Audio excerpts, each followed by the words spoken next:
संसद सत्र का तय समय से पहले स्थगित हो जाना न केवल अफसोस बल्कि चिंता की भी बात है।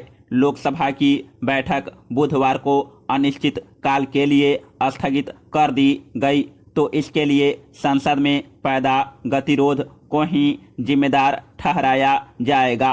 पेगासस जासूसी मामला, 3 केंद्रीय कृषि कानूनों को वापस लेने की मांग सहित अन्य कुछ मुद्दों पर विपक्षी दलों के हंगामे और सत्तापक्ष के हट के कारण पूरे सत्र में सदन का कामकाज प्रभावित हुआ है और सिर्फ 22% काम ही हो सका। आम लोगों के मन में यह सवाल वाजिब ही उठेगा कि क्या हमने सांसदों को केवल 22% काम के लिए भेजा है। दुनिया के सबसे बड़े लोकतंत्र की संसद का यह व्यवहार क्या प्रशंसनीय है। भारतीय लोकतंत्र की तारीफ करने वाले बहुत लोग मिलेंगे, पर क्या ऐसा ही तारीफ भारतीय संसद की भी हो सकती है। लोकसभा अध्यक्ष ओम बिरला ने बुधवार सुबह सदन की कार्यवाही शुरू होने पर बताया कि 17वीं लोकसभा की छठी बैठक 19 जुलाई 2021 को शुरू हुई थी और इस दौरान हुई 17 बैठकों में 21 घंटे 14 मिनट ही कामकाज हुआ। उन्होंने माना कि सदन में कामकाज अपेक्षा मुताबिक नहीं रहा तो उपाय क्या है, कौन करेगा। राज्यसभा में भी कामोबेश ऐसी ही स्थिति रही। यह उच्च सदन है और इसे ज़्यादा गंभीरता की उम्मीद की जाती है, लेकिन जब ऐसे सदन के सभापति कार्यवाही का अपमान देखकर भावुक हो जाएं, तो फिर निराशा जताने के अलावा क्या रह जाता है। कृषि कानूनों और पेगासस जासूसी विवाद इत्यादि पर राज्यसभा की कार्यवाही भी लगातार बाधित होती रही है। यह कैसे भुलाया जाए कि कृषि कानूनों का विरोध करते हुए कुछ सांसद सदन की मेज पर बैठ गए और कुछ सदस्य मेज पर चढ़ गए। इस पर सभापति ने कहा कि राज्यसभा की सारी पवित्रता खत्म हो गई। उन्होंने कहा कि सदन में हंगामा करने वाले विपक्षी सांसदों को कार्रवाई का सामना करना होगा, लेकिन अब यह कैसे और कब होगा। सदन में विरोध जताना सही है, लेकिन मेज पर चढ़ जाना, मेज पर चढ़कर आसन की ओर रूल बुक फेंक देना कहाँ की परंपरा है। तो क्या अब समय आ गया है कि हम संसद के कामकाज को लेकर भावुक हो जाएं और आंसू बहाएं। अगर हम ऐसा करेंगे तो दुनिया को क्या संदेश देंगे। यह सोचना बहुत ज़रूरी है कि जब हम सदन में अच्छा माहौल नहीं बना सकते तो देश में कैसे गरिमा बनाए रखेंगे। क्या भारतीय लोकतंत्र में व्यवहार का एक स्तर नहीं होना चाहिए। हंगामा करने वाले और हंगामे से लाभ उठाने वाले हर नेता को अपने गिरेबान में झांकना होगा। लोकतंत्र में सड़क पर और चुनावी मैदानों में तो संघर्ष शोभा देता है, लेकिन जब ऐसा ही राजनीतिक संघर्ष सदन में आ जाए तो सदन का महत्व कम हो जाता है।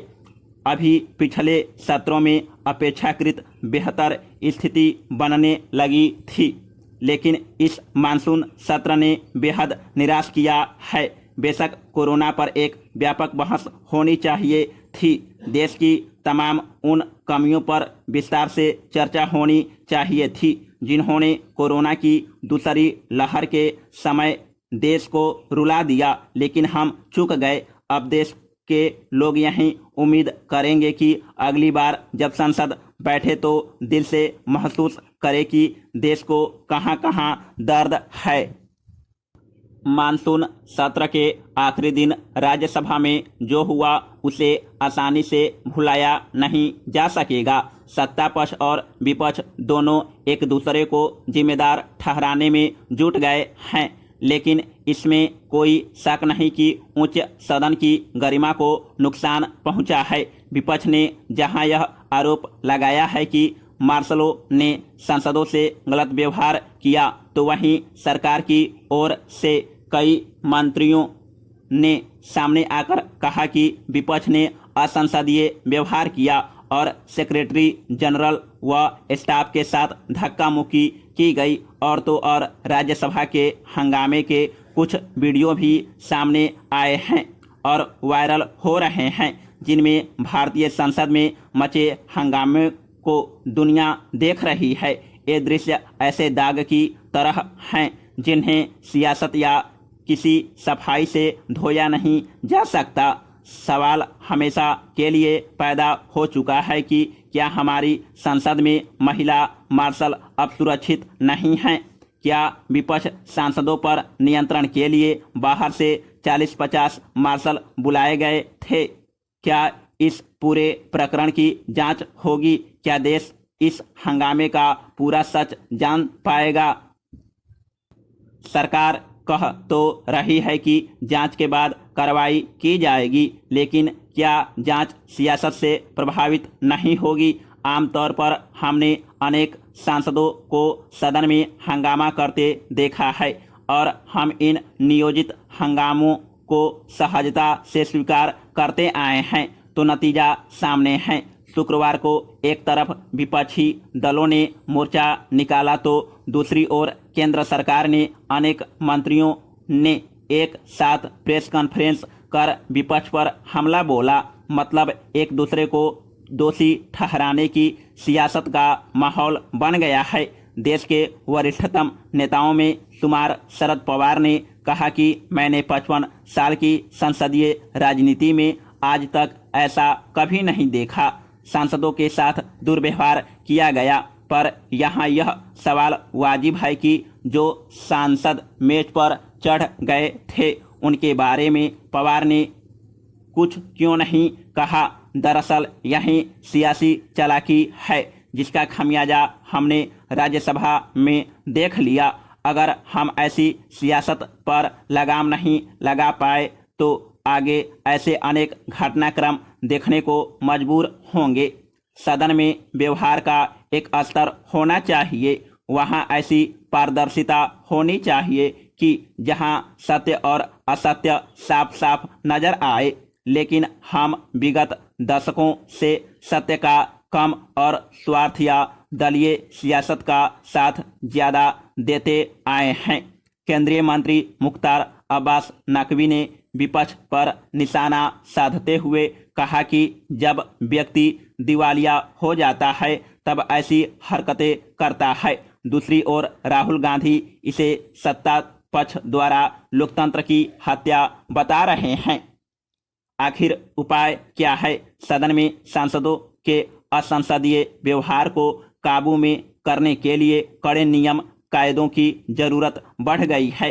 कुछ सांसदों को लग रहा है कि वे लोकतांत्रिक परंपरा के खिलाफ जाएंगे और उनका कुछ भी नहीं बिगड़ेगा। वह गलतफहमी में हैं।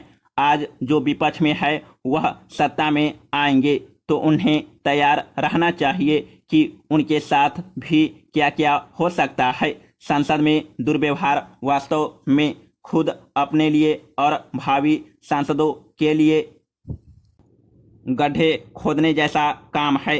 इस गड्ढे को मिलजुल कर भरने में ही भलाई है, ताकि किसी के गिरने या किसी को गिराने की नौबत न आए और न गुंजाइश रहे।